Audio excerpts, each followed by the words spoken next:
Welcome to Learning to Lead, a podcast about leadership, teamwork, and reimagining healthcare. This podcast is for learners, educators, and healthcare professionals interested in building leadership skills in a supportive community. We are your hosts, Rahul Anand, Maya Doyle, Peter Longley, and Brooklyn Weber. Together, we bring you conversations with emerging and established leaders, deep dives, and hacks to help you become the best leader you can be. Today, we're excited to be joined by Dr. Tobias Wasser, a psychiatrist, educator, and healthcare leader. Dr. Wasser serves as chair of psychiatry for Hartford Healthcare as well as the Netter School of Medicine. He trained at University of Connecticut School of Medicine, completed his psychiatry residency at Yale, where he also served as chief resident, did 2 fellowships in forensic psychiatry and public psychiatry, and most recently completed an MBA at our very own Quinnipiac. Along the way, he has held academic and clinical leadership roles spanning public sector mental health, forensic psychiatry, residency education, and faculty affairs. He's also served as past president of the Connecticut Psychiatric Society and the American Association of Psychiatric Administration and Leadership. We're excited to talk with him about the journey that has shaped him and lessons learned along the way. Let's start with the foundation. Tell us what brought you into medicine. I have really the great fortune that I actually have a lot of medicine in my family. So I am a fourth generation physician and a third generation psychiatrist. So I had a lot of exposure to healthcare and medicine from a young age. Despite that, I wasn't sure this was the path I was going to go. And I think at different points in my life was quite sure I wanted to be a contrarian and not go this direction. But when I was in college, I had the opportunity to serve as a summer camp counselor at a camp for individuals with chronic or serious health conditions. And that was really a transformational opportunity for me where I spent the summer caring for children who wanted to live and laugh and play and go swimming, but were afflicted with serious conditions like sickle cell anemia or cancers. And it was really that experience that catalyzed for me that I wanted to spend a life in service and helping others. And that was ultimately what set me on my path toward medicine. Fantastic. So, seeing someone has a problem that you can help solve by caring for them and serving, that's a great start. So, tell us then, how did the journey evolve? How did you go from being a medical student to going into psychiatry? So, as I said, I had a lot of psychiatry in my family. So, I had some sense that it was an area potentially of interest. I went to medical school thinking that might be my path, but I tried to stay open to other specialties. But it was my inpatient psychiatry clerkship at the John Dempsey Hospital at UConn. I was involved in the care of a professional woman who had bipolar disorder, and she was speaking very quickly, acting very quickly, and not always in a logical, thoughtful manner. And we actually got involved because she did not want to take medicine. She did not believe she had an illness. We had to have a hearing with a judge on the unit where she ultimately was forced to take medicine that she didn't want to take. And over the course of 7 to 10 days, I saw the transformational impact it had on her and the way that she went from being someone who was really out of control, really unable to resist the symptoms of her illness, to someone who was speaking softly, slowly, sleeping, and able to re-engage with her family, her community, and her professional life. And to me, that was what sealed the deal, that this is where I wanted to spend the rest of my life, was helping people who were struggling with these kinds of conditions. I appreciate how, even though it's a field you were very familiar with, having grown up in those conversations, it's only when you saw for yourself the impact that it had on someone's life that you found it to be your calling. It may or may not have been easy to follow the path of so many before me, but I think I certainly wanted to make sure that it was something that I felt passionately about from my own experiences. And there's so many wonderful fields in medicine and so many different opportunities that if you have the privilege to follow this path, care for others, I certainly wanted to explore every possible opportunity. But I think the other aspect of psychiatry that really drew me was the opportunity to hear people's stories. I think in so much of medicine, and probably now so much more 20 years later after I was out of medical school than even then, there's such a pressure of time and needing to see more people more quickly for various reasons. And in psychiatry, it's the one field where, for me, it was a calling that it created an opportunity more than other fields to really sit and be with the patient and hear their story in a different kind of personal way that really drew me in. I echo that. I appreciate the emphasis on stories, stories that connect us to our patients, and stories that connect people in a community and to move causes forward. So tell us about your early experiences as a leader. When is it that you started to form your identity or mental model of a leader in healthcare? So I was very, very fortunate that I had early opportunities for leadership. I think in medicine, often just by virtue of being a physician, one is a leader. One is put in a position in a healthcare team, a healthcare system where you have enormous responsibility for the care of the patient. And whether you are a primary care physician working in an outpatient office where you're overseeing medical assistants, office staff, allied health professionals, or in my case, you're a psychiatrist working in a hospital setting, overseeing a team of nurses and social workers and others involved in the care of the patient.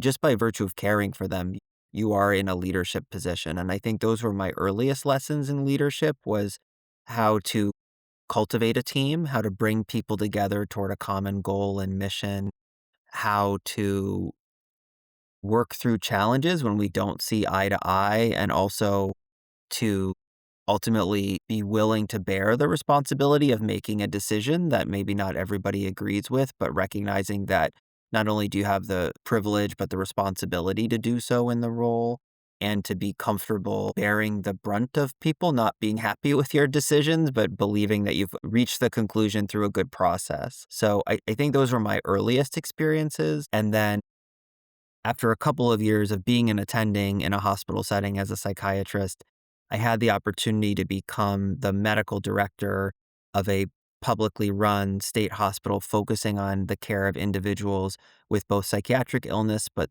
also significant criminal justice and legal involvement. And in that role, I went from being a psychiatrist on a unit, running a team, caring for about 10 patients a day, to being the medical director of a hospital overseeing the care of 230 patients with 15 psychiatrists that were reporting to me, some of whom had been my supervisors during my training. So it was a very quick shift and required a very steep learning curve to become comfortable in that role. I appreciate the fact that you began with saying that every patient episode of care is a leadership opportunity and how that was the beginnings of your forming your identity as a leader. And then from then on to a formal position leading the charge for a psychiatric institution. So was it a straight line or were there stumbles on the way where fantasy collided with reality? It's a plenty of stumbles along the way.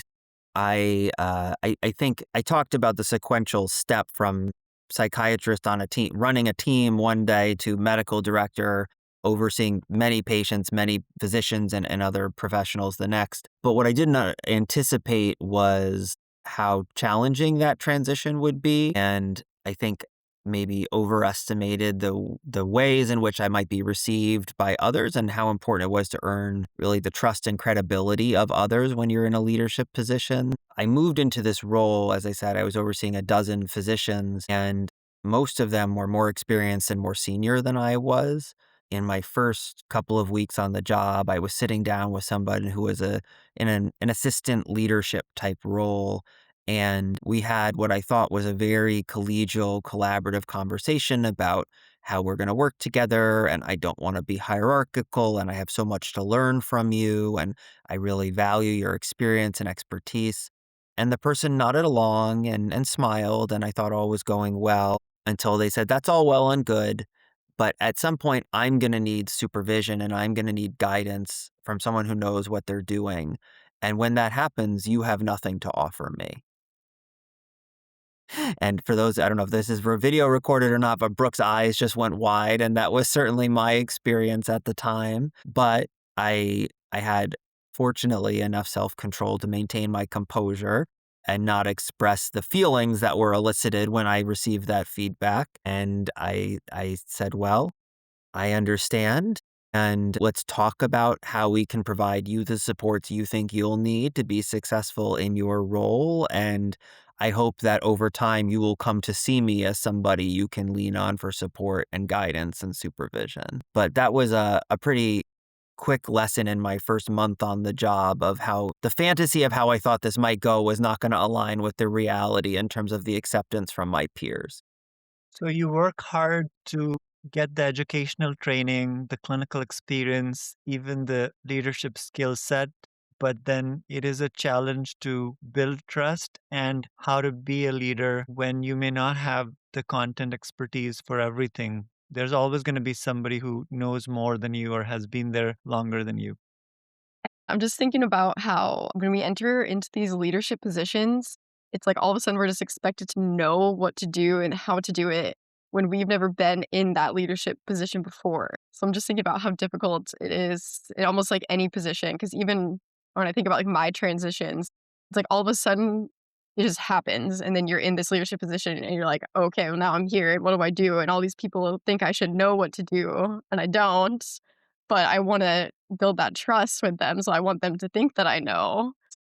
Yeah, look, I would echo that feeling, and I think there's such a vulnerability to imposter syndrome at whatever stages we go through because of the process you just described. You can only be where you are until you're at the next place, and then you're there, and we feel often like we should project that we know what we're doing and we're confident and we're experienced. And especially when you're young, especially when you're early in your journey of leadership, whatever that means in your particular career path, what I found is the more we can resist the perceived expectation to know what to do and what to say and to act like we do, and to really try to be authentic and lean into, I don't know, I have so much to learn, and to try to have humility about it, that can be very genuine and authentic for people. And I think they do eventually, like that only goes so far. You can't do that for your first 2 years on the job because at some point people are going to say, you got picked to do this. You should have some sense of how to do it. But I think especially early in the first 30, 60, 90 days, it really goes far to do a lot more listening than talking and to express a lot of appreciation for the learned and lived experience of those that you're working with or supervising, and not to assume that you need to pretend you know what you're doing. Wonderful. So, what I'm hearing is that when you're transitioning into a position, actually give yourself the permission and time to transition. Be humble, be vulnerable, listen, build relationships, and step by step build the trust and the knowledge bank. And what you're saying is people will give you a window of time, maybe 30 days, maybe 90 days, maybe a bit longer, depends on the context, where you can show that whether you know everything to begin with or not, you're growing into the role and learning every day. I think that's right. I mean, that has certainly been consistent with my experience as I've moved into different roles in different organizations. And there often will be opportunities during whatever that window is when you can show yourself just a little bit. You know, you can interject just a little bit. There's a flare of something that comes, a situation, an event, and you say, I know something about this. What if we tried this? Or have we thought about that? And each of those can incrementally build onto themselves over time until you develop that greater sense of comfort with the people or the situation or the role. But I think a lot of times people who are interested in leadership put a lot of pressure on themselves to be successful immediately, to know what to do immediately. And it's very understandable. But I think what I've seen from that first leadership opportunity I had in a concrete sort of way to the subsequent ones, that actually each step along the way I've felt more comfortable saying what I don't know, and that has made each transition easier because it pulls people in more, that level of authenticity. And so I think it's each transition and each role, part of it I'm sure is experience, and that's just part of the gig, and like with time that comes. But I think part of it also is I've lowered my own expectations of myself each time, and that's made it easier because I don't put a exogenous pressure to achieve something that isn't really achievable.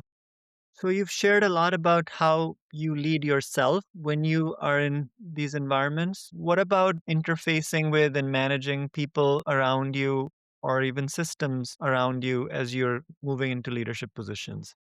One of the things that I have found really important in different parts of my leadership journey is trying to understand the system you're working within. So part of that is if you're in healthcare, what facet of healthcare, what specialty are you in? What sort of area? Is it inpatient? Is it outpatient? Is it a hospital? Is it a community-based organization? But I think trying to understand the larger context because it's important whether your role is connected to finances and resources or it's entirely a clinical position or somewhere in between. Understanding the bigger picture of what this context and system is that your work happens within will be really important to understand how you can be successful in that role because you have to know how are decisions made? What individuals can you use and leverage in terms of helping you achieve the goals that you're striving for? If you don't have control over money or other resources, who does? And how do those people make decisions? What are the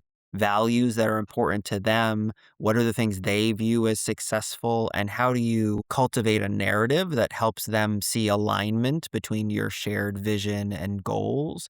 Or how do you learn to speak their language in a way that allows them to feel confident in what you're doing? So, as an example, Rahul, you mentioned when we started that I got my MBA from Quinnipiac School of Business. The reason that I chose to pursue that was much later in my career. I just finished that a few months ago. It was really when I took my current role, which is a combination of a leadership role with Quinnipiac's medical school as well as Hartford Healthcare. I had had different leadership roles along the way, but this was my first prominent role really overseeing the financial management of a department for Hartford Healthcare in the way I do. So I oversee a budget of approximately $60 million and hundreds of staff. And I was in meetings with people in the Hartford Healthcare system, and they speak a financial language, many of the people I was talking to, and I was not conversant in that language. So I would have a Zoom meeting screen open on one side and Google open in the next screen next to it.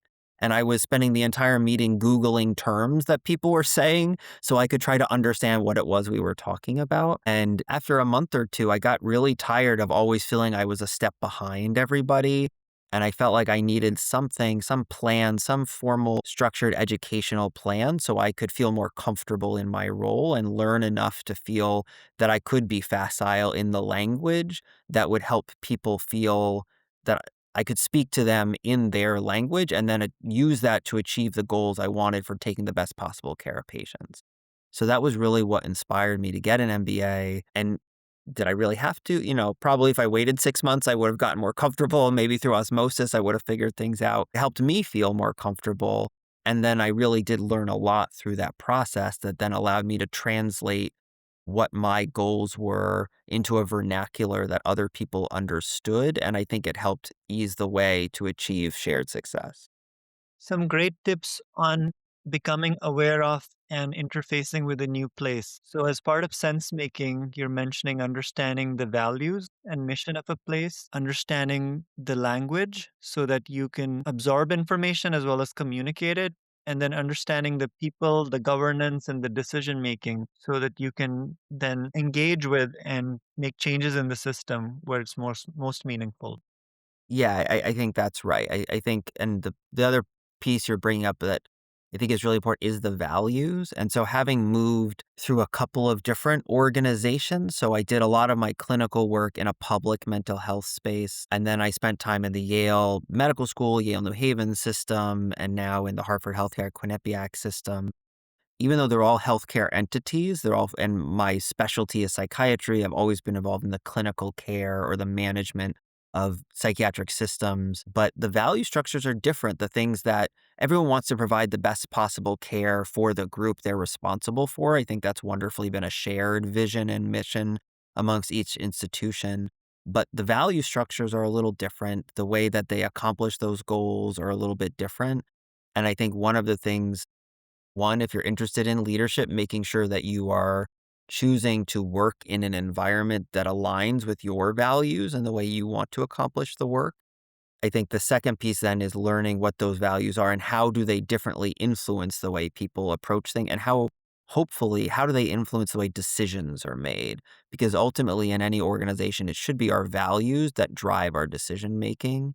But that plays out differently in different contexts. And so I think it's all very specific to wherever you happen to be and where you're choosing to spend your time professionally and just making sure that there's really good alignment. Those are great lessons for emerging healthcare professionals and leaders. I would say mine was a stepwise learning experience. The first job out of training, just happy to have a job. It was right after the financial crisis and I was on a visa. So was just grateful to have a job and be as close to my wife as I could. In the second job, I recognized that it's not just what you sign up for, it's the growth that's going to come in the following years and surrounding yourself with really good people. And it was by the third job that the huge importance of mission and values dawned on me. So that is excellent advice for our emerging leaders. So, Tobias, you told us about your current leadership roles, both with Hartford Healthcare and Quinnipiac. So, what are some of the key non negotiable practices or principles that you live by? Some of the things I talked about being part of my early learning in leadership have stuck with me. So, one, I tend to be a little bit more quiet. And so I listen more than I talk. It doesn't mean I'm afraid to speak, but I think when I'm in a group of folks, of a team I'm responsible for, or other leaders I'm trying to coordinate with, I spend a lot of time listening to the group.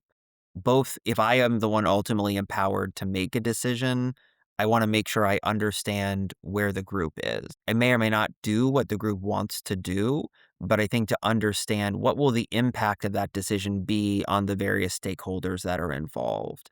So, as an example, running a department of psychiatry, we have many different members of our team because mental health, behavioral health, whatever you call it these days, is really interdisciplinary work, like so many aspects of medicine. So, we have psychiatrists on our team, APRNs on our team, social workers, licensed professional counselors, nurses, rehabilitation therapists, administrative staff, so on and so forth. So we have several hundred employees in the department, and they all have different tasks, different responsibilities. Some are responsible for inpatient care, some outpatient care, et cetera.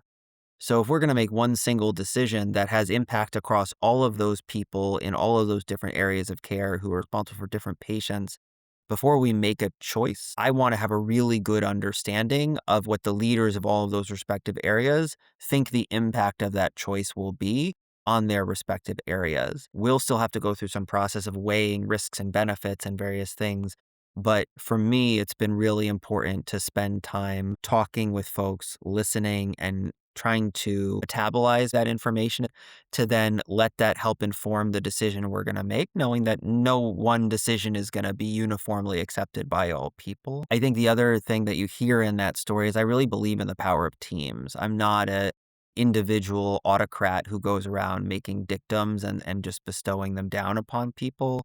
I think that one of the most important things one can do as a leader is to form a great team and to use that team and the power of groups over the power of the individual to help reach the best possible decisions, knowing that we're often in resource constrained situations where we can't do all that we want to do and there is no right decision. It's choosing the best amongst many good options or sometimes the least bad amongst many not good options. And then I think the last piece that probably comes from similar to the early story is really around humility. I think that I try very hard to not pretend that I know things I don't know. And I think to your point, Rahul, no matter what position you're in, no matter how much experience you have, you will never be the expert of all things. You cannot be. There will always be people in a group that will know more than you know. And to have the grace to be willing to let others lead in the ways that you don't know as much about or can't make as good of a decision. I think to me, that's a leadership attribute I'd really aspire toward. And I haven't perfected it yet, but it's something I work on each day. So, one, build great teams that bring in expertise and perspectives that you don't have yourself. Two, listen, really listen, bring forth all the perspectives and the pros and cons of the decision to be made so that we can make the best possible decision. And third, be humble and treat this as a learning process as you go along, recognizing you're never going to know everything. You're never going to get every decision right. You just have to surround yourself with good people and keep learning. Yeah, I think the more we can, again, especially as physicians, as healthcare providers, we've committed ourselves to lifelong learning, whatever your area of specialty is, whatever your choice is in terms of how you want to spend your professional life and world. I think the other piece to remember is it's a choice. Again, this is a privilege. We're fortunate to be in the position to make choices and not that we all have endless ultimate choices. There are constraints in the world and opportunities and various other things. But I think leadership is a learning in and of itself. And Brooke spoke to this a lot earlier. Like at various stages, you just get suddenly you're in a role. You're a medical student when you never were before, or you're a this or you're a that. I think when you become a leader, whatever role that is, there's a learning curve. There's opportunity there to grow. And I've tried to treat each opportunity as a learning opportunity. And not only I think has that been helpful, but I think it makes it more pleasant for me. It takes the pressure off a little bit. If I'm learning, I don't have to know everything because that's what learning is about. I just love that, and I wanna live by that too, because I think that is so true, and I have never really thought about it, but 'cause I feel like in the space that we're in, like I was, like, mentioning before, there's just this, like, expectation to know, but we are lifelong learners, and I think recognizing that and, like, remembering that through, like, each of these stages will really help, like you said, like, take that pressure off because the leadership roles that we're going into are full of pressure enough, so we don't need to put this, like, extra pressure that we need to know everything when it's just not possible. When you work with healthcare professionals, what are the biggest gaps in leadership abilities that you see? I think it comes back to part of what Brooke was alluding to, which is healthcare education does not teach people the skills and capacities for how to be leaders. It teaches you how to be proficient in whatever your area of expertise is. But then, like so many other fields, people are promoted because they're good at their job. And so someone may be the world's greatest surgeon in this particular specialty, and then they become the chair of the department of surgery. They may or may not have an aptitude for listening, for consensus building, for bringing people together, for making difficult decisions. Maybe they can make really great, difficult decisions in the operating room, but they may or may not be adept at that outside of it. I think what compounds it is when physicians or any healthcare professional, I don't want to pick on physicians, but when you're part of the pack, it feels easier to pick on your own than somebody else. When they don't have awareness, when you don't know what you don't know, I think that's one of the most dangerous things, and often I find that physicians, because they're put in positions of leadership from an early stage and they grow and build expertise over many, many years, they sometimes equate expertise with leadership. And while content, knowledge, and expertise is a facet of leadership, it is not sufficient for leadership, or at least good leadership. And I think sometimes we're more prone to confuse those two things and then not be capable of attending to our own growth, to listening to others, to that consensus building, collaborative teamwork mindset that I think is really present in the best leaders I've seen. And so I think to me, that's the greatest vulnerability of healthcare providers in general is that we don't do enough to help train them to be leaders. And then they're not always attuned to the deficits they have in those areas. And then they kind of go forth and they think they go forth and prosper, but sometimes it isn't so prosperous. Well said. So, in medical training, we pay a lot of attention to the technical skills, the what part, and for the how part, maybe of taking care of the patient, but we don't really teach the how of leadership or even the why or bringing multiple people with shared whys together to push towards a common purpose. So, if you were giving advice to, say, Brooke, early career healthcare professionals, trainees, what would your message be to them? So I think if you are a medical student who's interested in leadership, a question I often get is how do you learn to be a leader and what are the early skills and experiences one can have that help you cultivate learning leadership skills for down the line. So this is often a simple answer, but I find it to be really important. I think the more you can be involved in organized activities during your education, the better. So committees, for example, committees to me are the most basic form of leadership in that It's a group of people who come together for a shared goal. Whether you're a curriculum committee, you're a social events committee, you're the golf committee, whatever you have a shared interest in some common goal and mission. So the first thing I would say is get involved in committees or groups or clubs or something. And if you do that for long enough or there's a vacuum of folks who want to do it, take on the leadership, be the chair of the committee. And then learn what it means to bring people together, not just be part of the group, but to be the one bringing people together, setting an agenda, delegating tasks and roles and responsibilities, helping to keep people on track by setting timelines, and do that during your educational experience for a year or two. And usually one opportunity begets the next, begets another. And over time, you've built this compendium of experiences you've had leading groups of your peers toward common outcomes and achievements.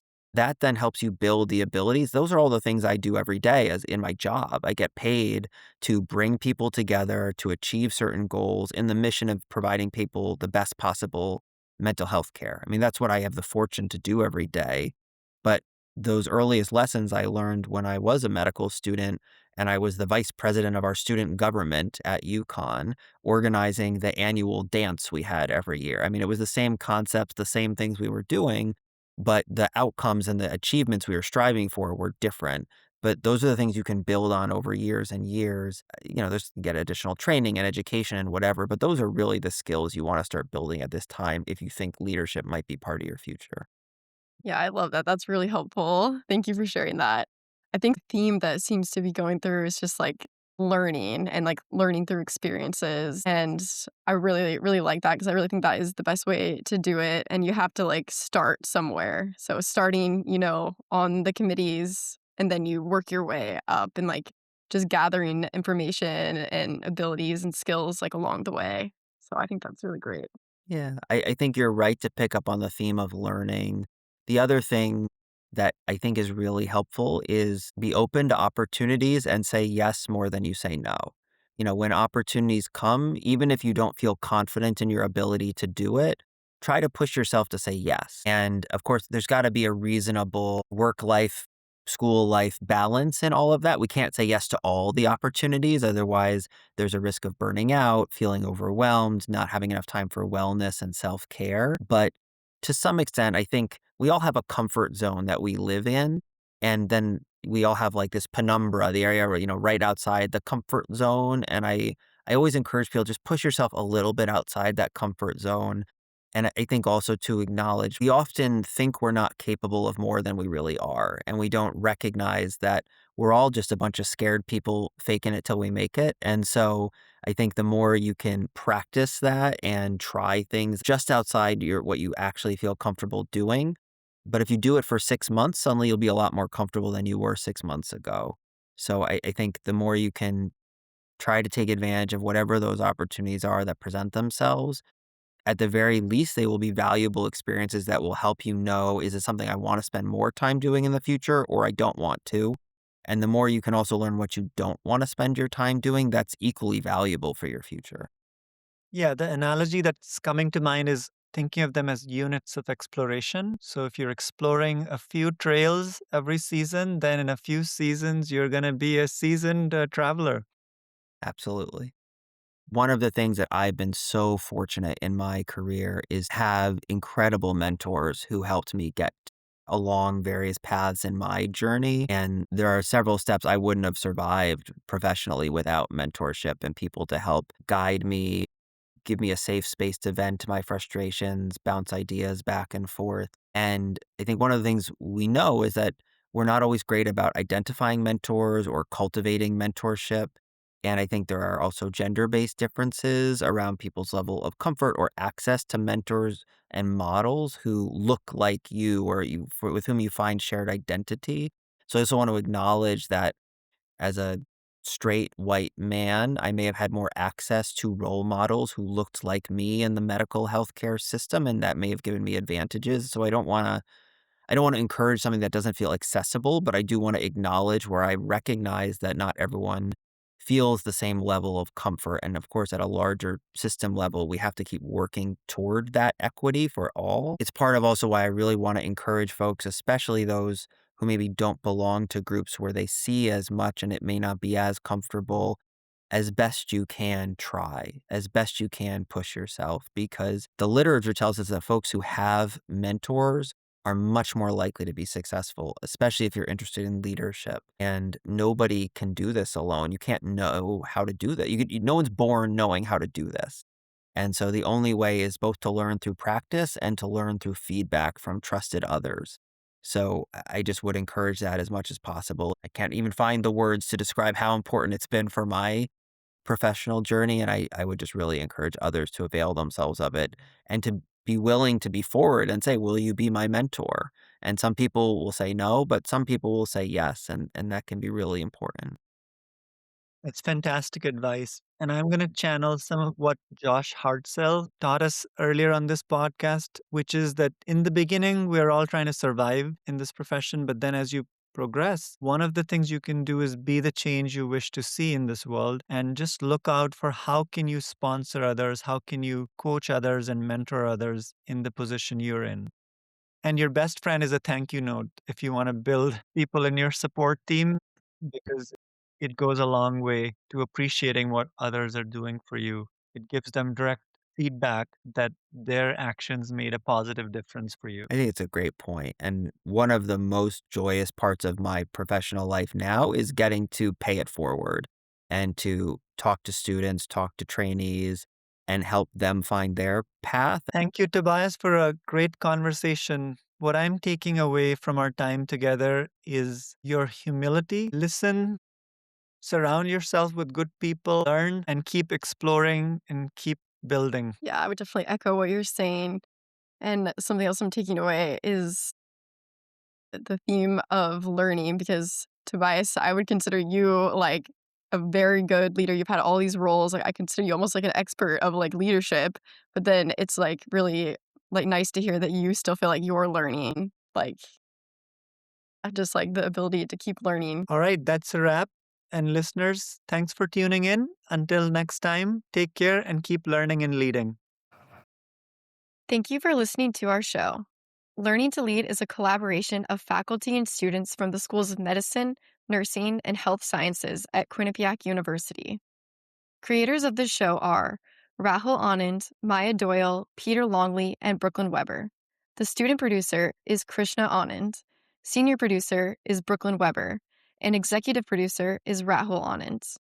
Connect with us on social media at Learning to Lead Pod, or email us at learningtoleadpod@quinnipiac.edu.